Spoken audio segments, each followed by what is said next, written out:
Evening. I'd like to call to order the December 16th, 2025 Planning Commission meeting in the city of Franklin. Have a roll call, please. Matt McElroy, Here. Michelle Stringer, Here. Irene Nally, Here. John Kimsky, Here. Suzanne Finley, Michael Spongberg, Phil Carson, Here. Georgiana Haltom, Here. and Norm Gaypart. Here. We do have a quorum. We have a quorum. Will you join us in the Pledge of Allegiance, please? I pledge allegiance to the flag of the United States of America and to the republic for which it stands, one nation, under God, indivisible, with liberty and justice for all.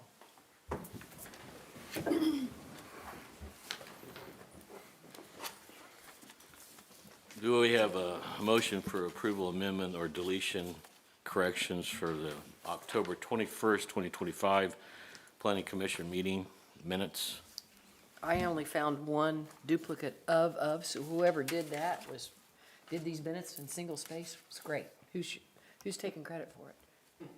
They were great. On the 1, 2, 3, 4, 5, 6th line down, there's an extra of on page 2. So other than that, it's good. And I'll move to approve with one edit. I'll second. Motion is second to approve as amended. All those in favor signify by saying aye. Aye. Aye. Those opposed, same sign. Passes unanimously. Okay, reports, committees, and officers. The Technical Review Committee, October 23rd and November 20th. Joanna, please. Yep, so we've had two technical review committee meetings since the last Plan Commission meeting. On October 23rd, there were two items on the agenda. The first one being a parking lot expansion at Victory Christian Church, which is located at 1720 North Graham Road. They are looking at expanding their parking on the west side of their facility. And it includes some drainage improvements that will address some of the issues that are currently going on at that facility. Second item that was reviewed was for the Indian American Water Company bulk fill station. This is the one that was originally proposed to be constructed on Nineveh Street and has actually Indian American reassessed and are relocating that project to their existing facility that is on Sloan Drive. It's going to require the additional equipment for that station and just some pavement for a turnaround of the trucks. The second meeting was held on November 20th. There was two items on the agenda that were together. It was for the Umbarger Lane annexation and rezoning.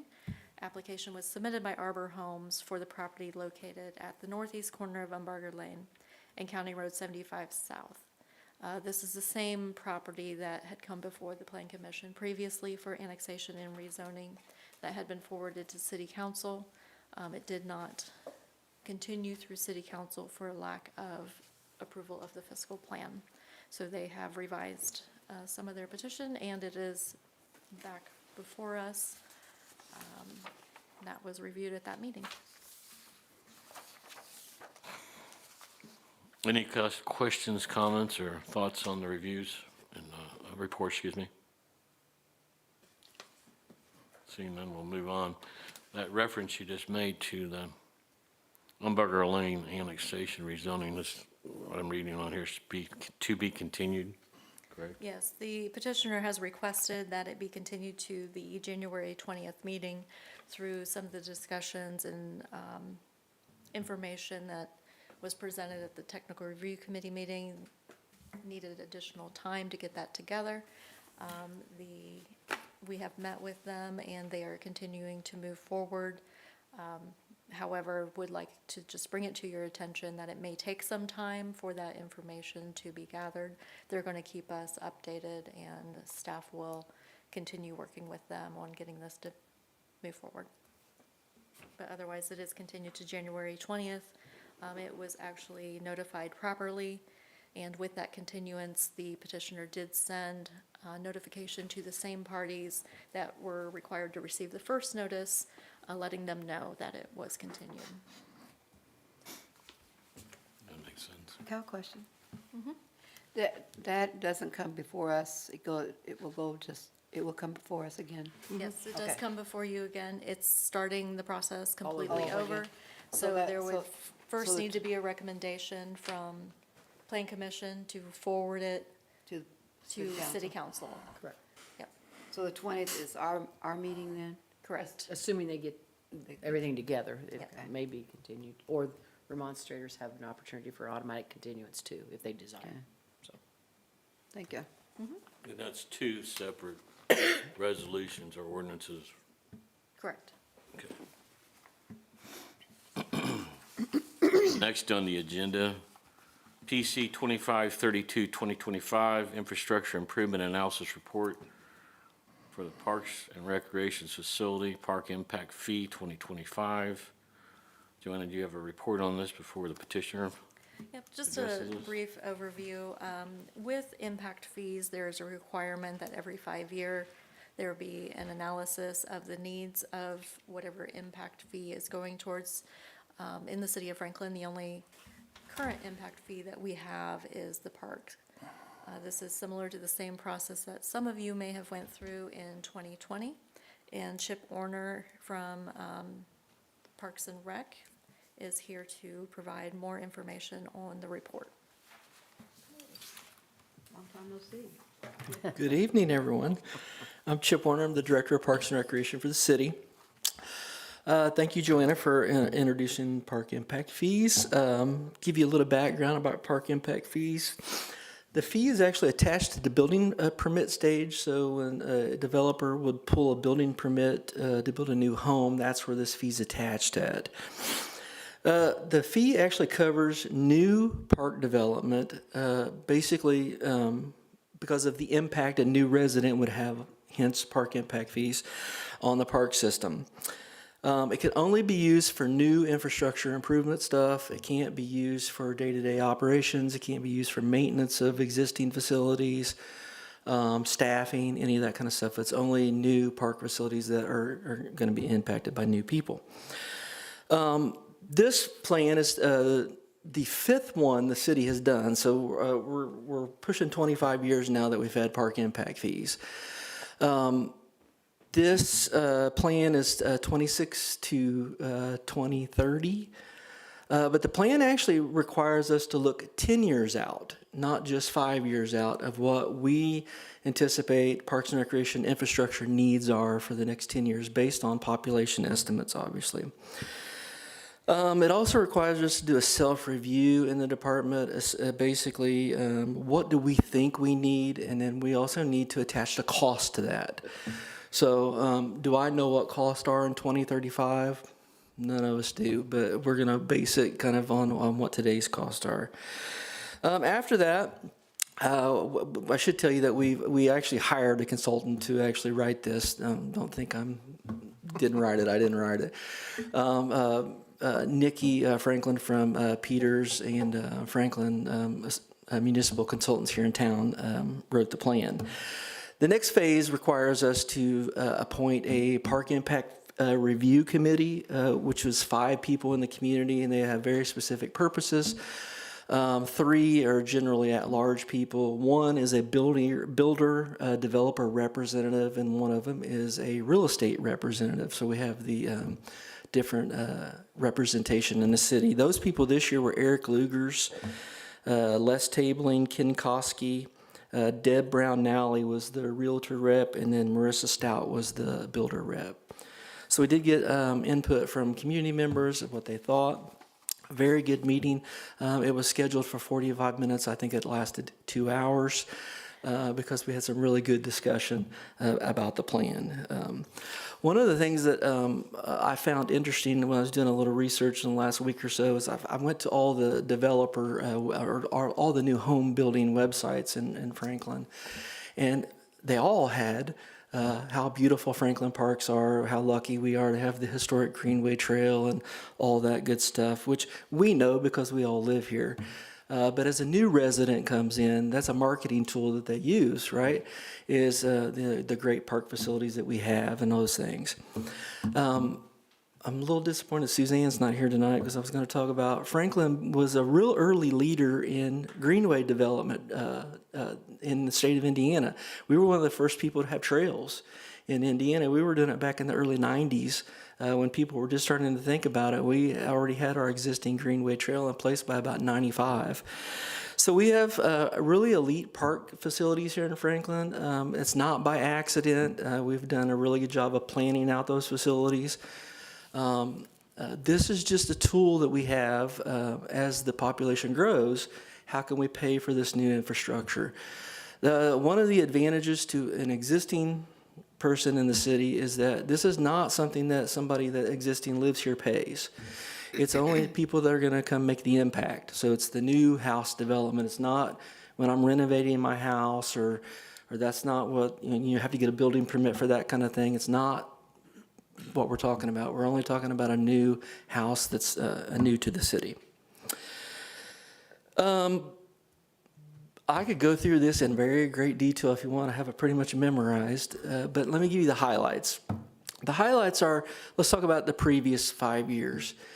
Since we've had park impact fees for the past 5 years. The fee off the top of my head was $11.42 per house.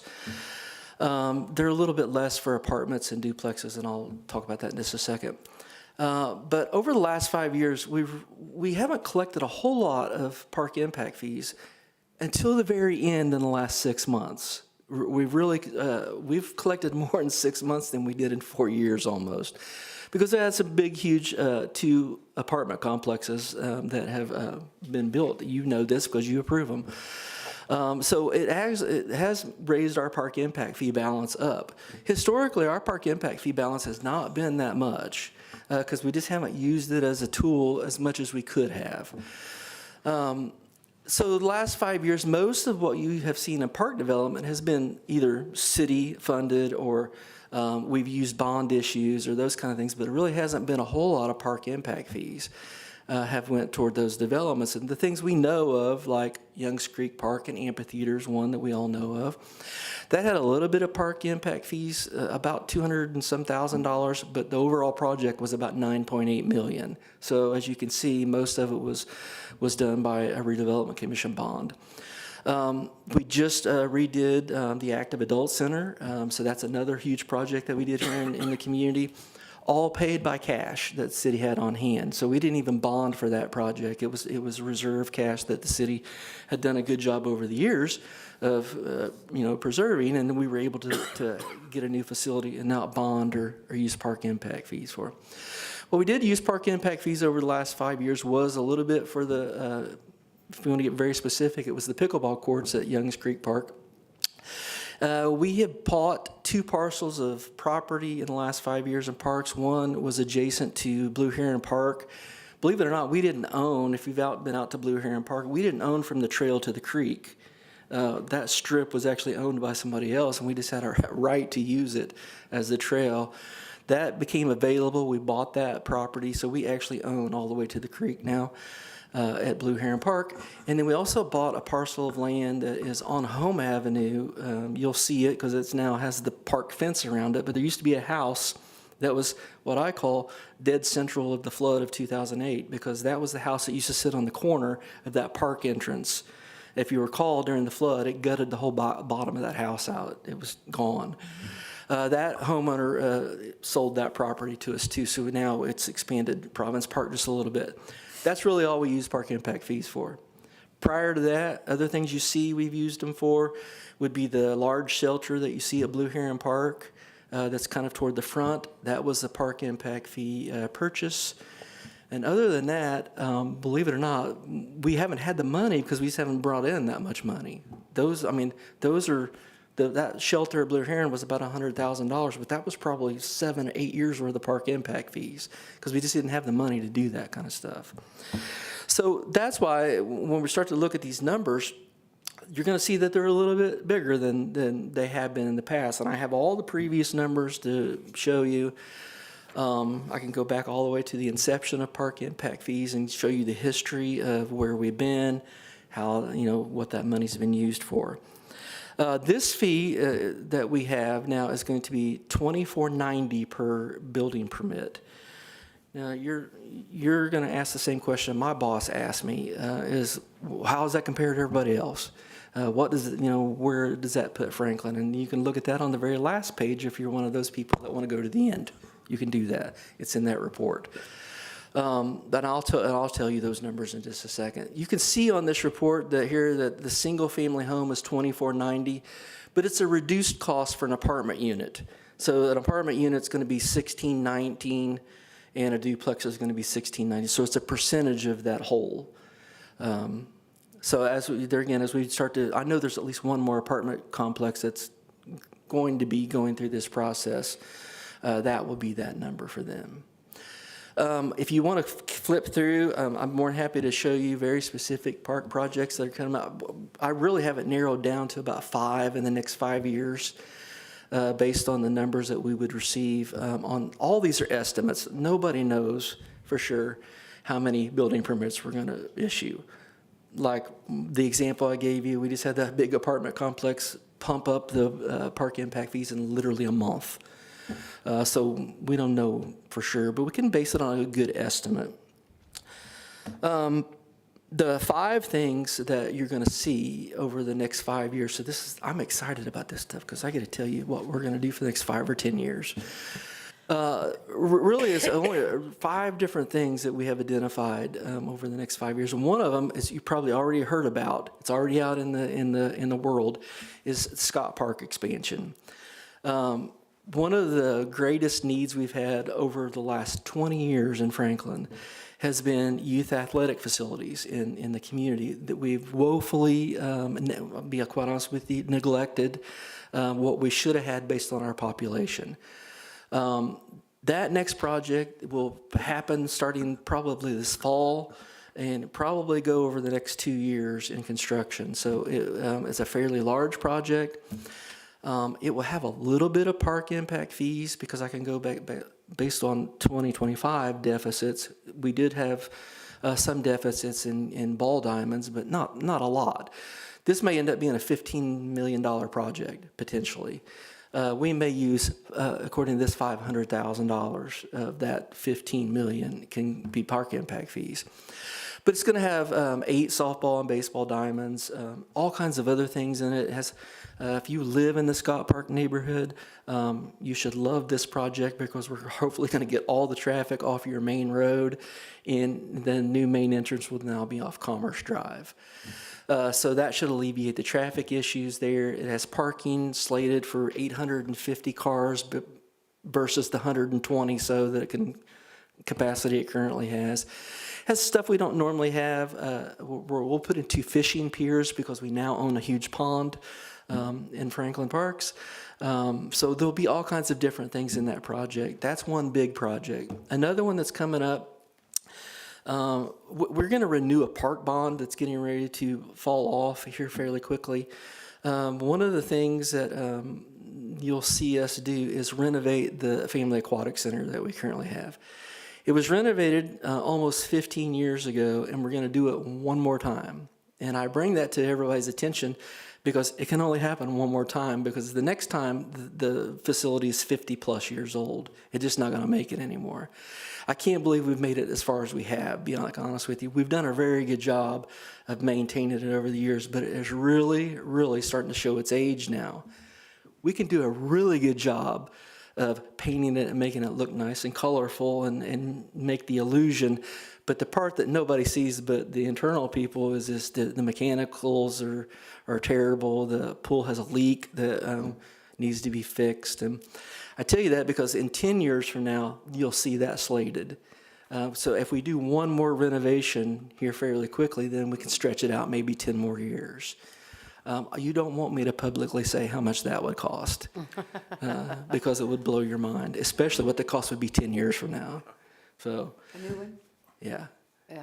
Yeah, because we also can't put it on the existing site. There's all kinds of issues. The parking is not even adequate for half that facility, let alone a new one. So So we have some fairly large projects coming up. You have been involved with Kingsbridge. That's another project that was the first time we've actually waived park impact fees in lieu of the developer actually putting the park in, which was, from my perspective, has been highly successful. The park is already there if you want to drive by and see it. The playground's there. The second dog park in Franklin will open up this spring up there. But one of the things we agreed to at the time was that we would do a little bit of development if they would do a little bit of development. So one of those things you'll see on this list is pickleball courts would probably be built at Kingsbridge on park impact fees. I think it's very important because if you live in Knollwood, I think Knollwood has been very neglected for a lot of years because it's far north. We haven't had park facilities up there. And all of a sudden, now we're going to have Kingsbridge Park and these trails on 31. So they're getting access to things that they haven't had before. Shame on us for not getting up there until 2026. But we're finally going to have some facilities up there for the Knollwood subdivision and Kingsbridge subdivision too. That's another project we have on there. Of course, the 31 trails is something that obviously is being done with that project. Huge when it comes to quality of life in parks because not very many communities are going to have 5 miles on each side trails that span the entire length of the city, which now gives everybody, it doesn't matter if you're on the west side or east side, access to the Greenway Trail now because it will all these spokes that are currently off of it all really come off of 31 somehow. So that's an important one. And then I haven't talked to Joanna about this one, but one of the things we will eventually need to do is we'll eventually need to run the Greenway Trail up to Winterfield. Is that what it's called? Right. Right. We'll have to do that. That could be a park impact fee project as well. So that's kind of the 5-year look. The 10-year look, if you really get into the details, it really gets to slim when I do the last 5 years because I can't anticipate. What I have learned from this job in 20 years is that it just blows my mind how fast things move in my world for parks. Maybe not for other things, but once we build something, we're on to something else. We just built the Active Adult Center. We're now on to Scott Park.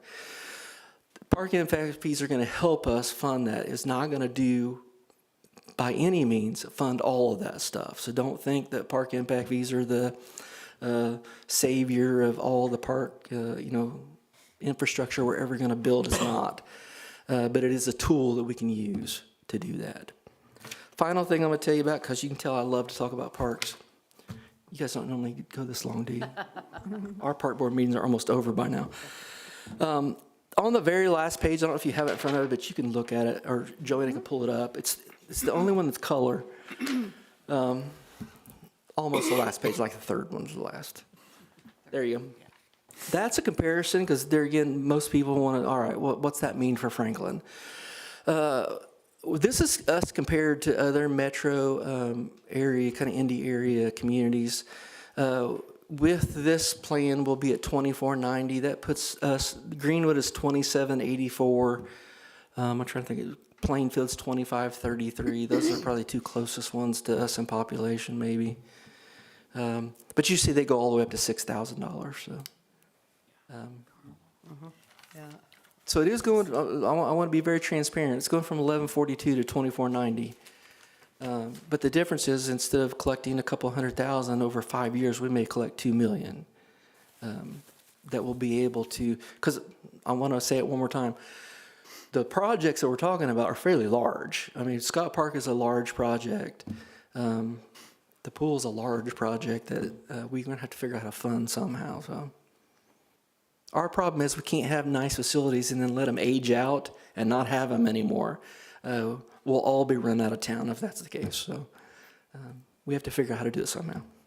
Well, Chip and I, you and I have been around when we first started these projects, and with SB 1 being passed this year, in fact, that's one of the things that the legislature has said to local units of government, you need to find other ways to fund things rather than from your general fund, which is your tax, where the taxpayers pay on the real property. Much like park impact fees, there are things like road impact fees were actually promulgated at the same time park impact fees were permitted by the legislature 25, 30 years ago. because they said we want to figure out a way not to support these through the general fund that's funded by the taxpayer, but when you have more development come in, how can you get these new fees? And that's why they're here. They're almost, if you're going to be able to continue to have a park system, you've almost got to have one of these in place to be able to fund it. The new development. Chip, what year did you say that these were put in place? The first plan was written in '05 and started in '06. I should tell you that, once this is, let me tell you where we're going after this. If you decide to do a favorable recommendation to the council, it will go to the council on January the 5th as the first reading, and then it will be voted on the 21st of January. There's a 6-month cooling off period after that, and then it will go into effect after that, so. Based on the parity that you're talking about, do we have any other impact fees such as sewer availability fee or? We do not. Actually, we have had a number of developers as of late that when we talk about projects and what they'll need to do to upgrade the existing road system, they have actually requested that the city look into road impact fees in lieu of the way that we currently do it. That way, everybody knows kind of what the costs are going in. So that is something that the city is looking at and has been looking at, but it has not been implemented to date. Along the lines Lynn was talking about, because I'm familiar with the road impact fee perspective and also familiar with the alternative to that. But the sewer impacts and the other things, I think, when we look at this scenario, first of all, your parity is right in line. I agree. But I think based on what Lynn's saying too, I feel it's always good and incumbent upon us as Planning Commission, along with the City Council and administration, to defer incumbent costs to taxpayers for the expense of new development. So my point being is they ought to subsidize utilities for their impact, quality of life initiatives, everything that's parallel to that. We've paid our way. Not me, I've only been here a short time, but I've been in the county all my life too. But, and I'm in an existing home that I replaced from somebody else from right down the street from Scott Park. I said that for you. So, what I'm saying in summary, I concur totally, but I would encourage the city also to do as you're saying, based on SB 1. Yeah, And it's going to change the rules. And the other, and there, let's be honest about it, there's an end run going on right now in SB 1. Secondly, as you said, no matter what these impact fees come with the restrictions state legislature has, you can only use it for improvements to begin with. You Correct. can't pay payroll. That's So correct. you're struggling every day to figure out how to maintain the operations of that pool and everything else that you got under That's correct. your purview. Well, and to cobble on to what your point is and what Chip said, the developers and the people that are bringing these things in tout. I mean, Chip and I have had a kindred spirit. I always said, CFOs don't move companies to towns and places they wouldn't want to live. Right. And the quality of life things are what make people want to live there. So they tout them. So this is a way of maybe get those expenses associated with them to at least get them started without the existing taxpayer having to fund them. Because we just simply won't be able to with SB 1 being whatever it is until it gets changed. You're not going to be able to do some of these new infrastructure projects without looking at alternate sources of funding them. Yep.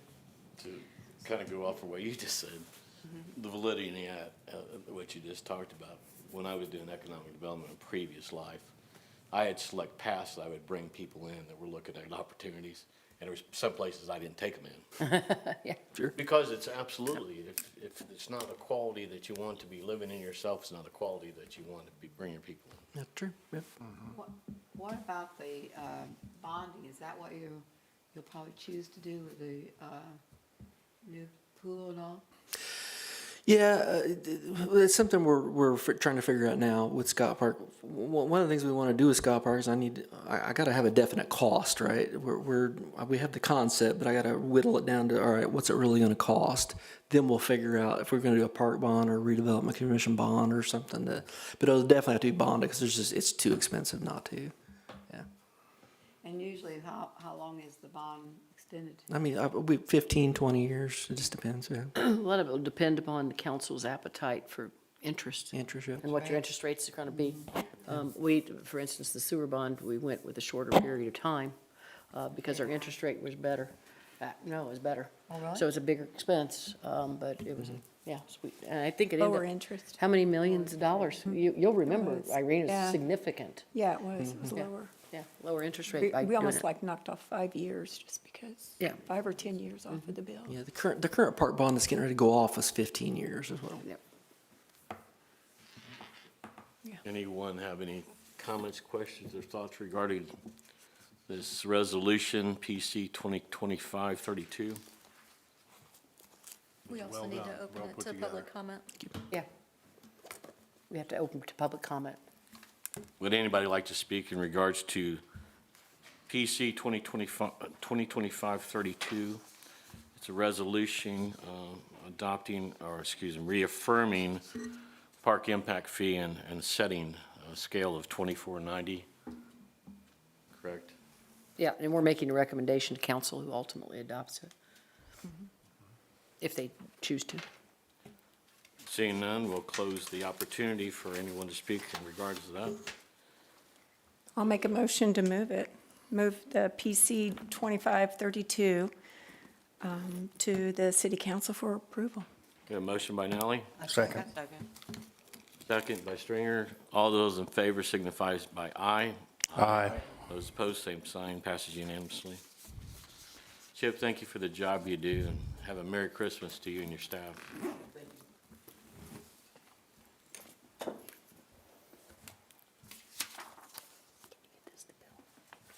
Other business? The only thing I would like to give you an update on is the comprehensive plan. Staff has been meeting monthly with HWC, who is our consultant in that process. We just met yesterday and are continuing to move forward. The participation from the public and our focus groups turned out very well. I was pleasantly surprised and very happy to see that our residents and our community members were as active as they were in that process. How many people do we have show up? We had over 300 participants overall through providing information on the survey that was online, attending the focus group meetings, visiting the booths at the farmer's market, also at Cash Bash. Cash Bash? That way. I always get it backwards, so I was questioning myself. And then we also had boards that were set up at the public library and City Hall and the Active Adult Center. So That's it great. was- That's great to get that kind of input. Last time, we had no one. We begged people to show up. Great.